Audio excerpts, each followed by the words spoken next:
자, 이제 그 8장의 8-2이고요. 아까 얘기했던 평가 내용에 따라서 우리가 아까 뭐 영향평가냐, 과정평가냐, 뭐 또 형성평가냐, 총괄평가냐 이렇게 해서 나눠서 봤고요. 또 평가 시기에 따라서 사실 앞에 것도 거의 시기적으로 설명을 해드리긴 했는데 이제 그 안에 어떤 내용들이 다르다라는 이제 얘기들을 했던 거죠. 자, 이번에는 평가 시기에 따라서 나뉘는 이제 것들이 있어요.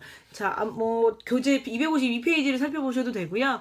여기 보시면 평가 시기에 따라서 설계 전, 아예 우리 그 이전에도 봤지만 설계를 먼저 하잖아요. 네, 그래서 설계 전에 하는 거, 그리고 실행 전에 하는 거 평가, 그리고 실행 중에 하는 거, 실행 후에 하는 평가가 있습니다.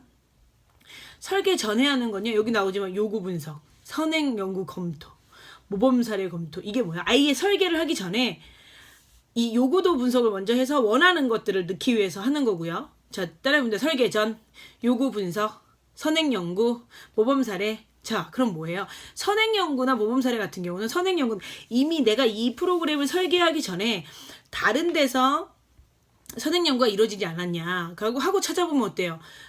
설계할 때 참고하면 좋잖아요. 그렇기 때문에 선행 연구 검토를 하는 거고, 모범 사례는 뭐예요? 아우, 이거 4글자로 이렇게 표현할 수 있죠. 우리 다른 나라에서 되게 좋은 프로그램이 있는 거예요. 그거 우리 따다가 뭐 한다 그래요? 벤치마킹 한다고 그럽니다. 따라서 벤치마킹.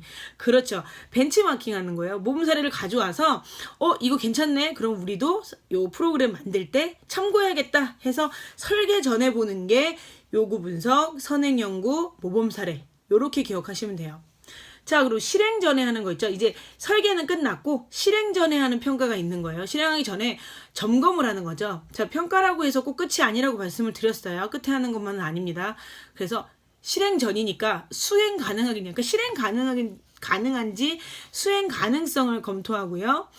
모델링, 시뮬레이션, 미리 한번 평가해 보는 거, 미리 한번 돌려보는 거죠. 야, 요걸 진짜 했을 때 어떤 게 가능하겠냐, 뭐 효과가 있겠냐, 결과 비용을 예측하는 그런 거라고 보시면 되고요. 그리고 다특질 효용 평가는 다른 게 아니라 어떤 여러 가지 대안 중에서 대안을 하나 선택해서 그걸 가지고 이제 실행에 들어간다라고 보시면 돼요. 그래서 실행 전에는 수행 가능성, 모델링, 시뮬레이션, 다특질 효용 평가 이런 것들이 있구나라고 보시면 돼요.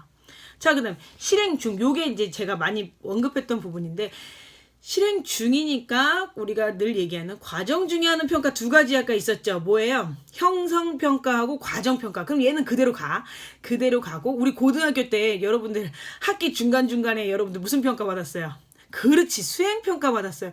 물론 여기서 말하는 수행평가와 거기서 했던 수행평가가 뭐 좀 다른 성질을 띠고 있다고는 하지만, 이 문구를 봤을 때, 수행하는 부분에 대해서 충실히 하고 있는지 확인하는 거니까, 어쨌든 우리가 이름은 기억하기 좋아. 수행평가. 그리고 우리가 원래 얼만큼 제공하려고 했던 그런 부분들이 있죠. 그래서 업무량 평가까지 이렇게 4가지가 들어간다라고 보시면 돼요. 그래서 다시 한번 봅니다. 실행 중에 하는 평가는요, 형성 과정은 그냥 먹고 들어가, 그죠? 형성 과정 평가 들어가고, 우리 고등학교 때 했던 거 수행 평가, 그리고 내가 얼만큼 시간과 업무량을 투입했냐 이런 것들을 확인하기 위해서 업무량 평가까지가 실행 중에 하는 거예요. 실행 중. 그렇죠.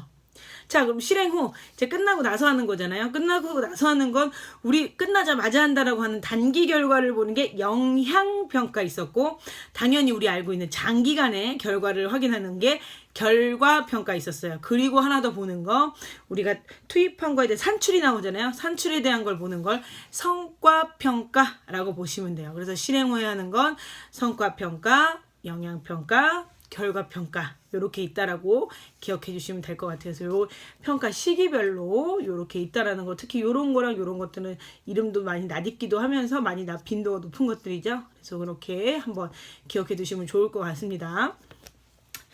자, 그리고요, 이제 똑같은 평가지만 또 주체에 따라서 또 구분을 해요. 방금 했던 건 평가 시기에 따라서 우리가 4가지 시기로 보고 평가를 했던 거고, 지금 보는 건 평가 주체에 따라서 또 봅니다.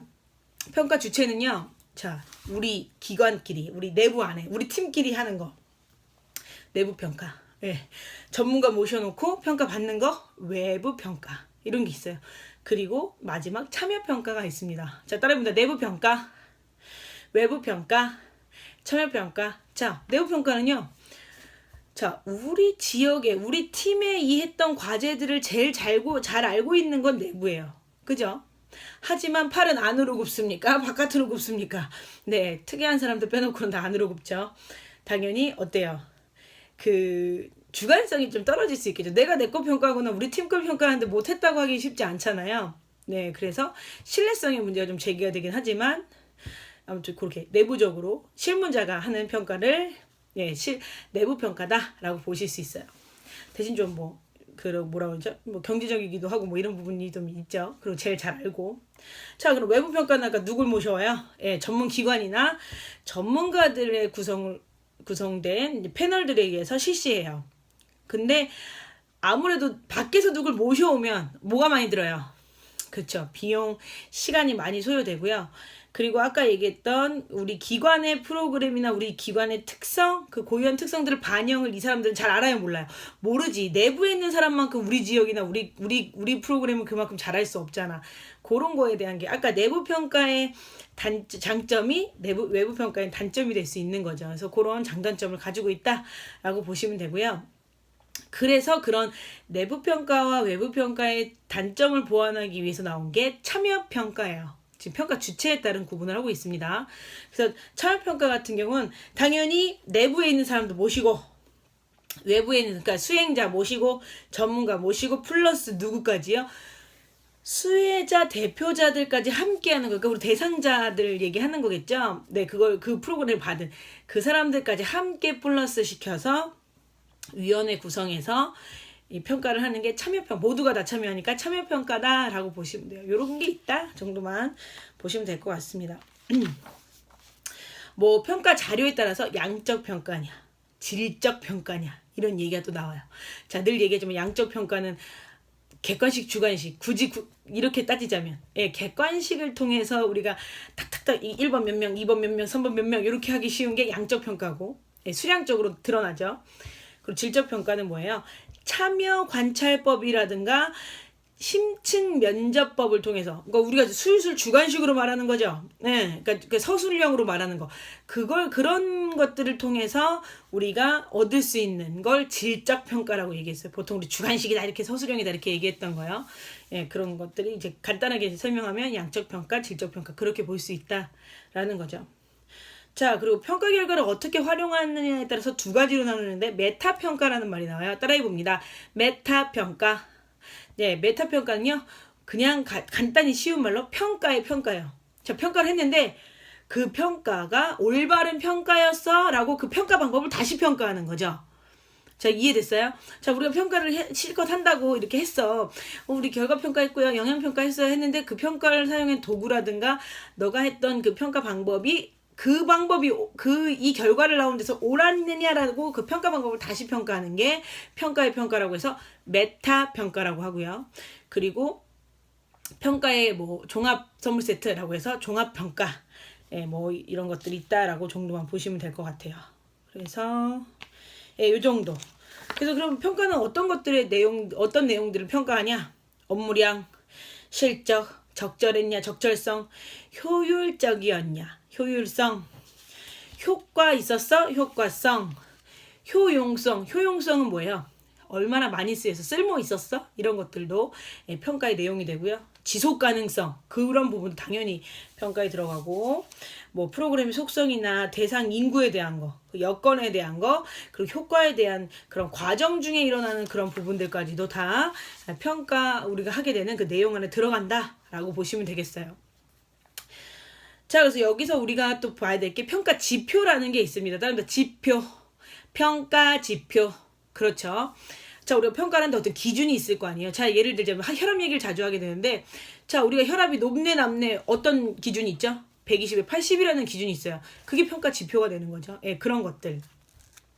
그래서 평가 지표가 갖춰야 할 요건이라는 건 우리가 뭔가 평가를 할 때 어떤 기준이 필요한 거잖아요. 그 지표가 갖춰야 될 요건이라는 건 측정이 가능하냐, 개선이 가능하냐, 관리 가능하냐, 그러니까 그 지표의 수준이 상대적으로 중요하냐, 충분하냐, 비교 가능하냐, 뭐 이런 것들의 성격이 있다.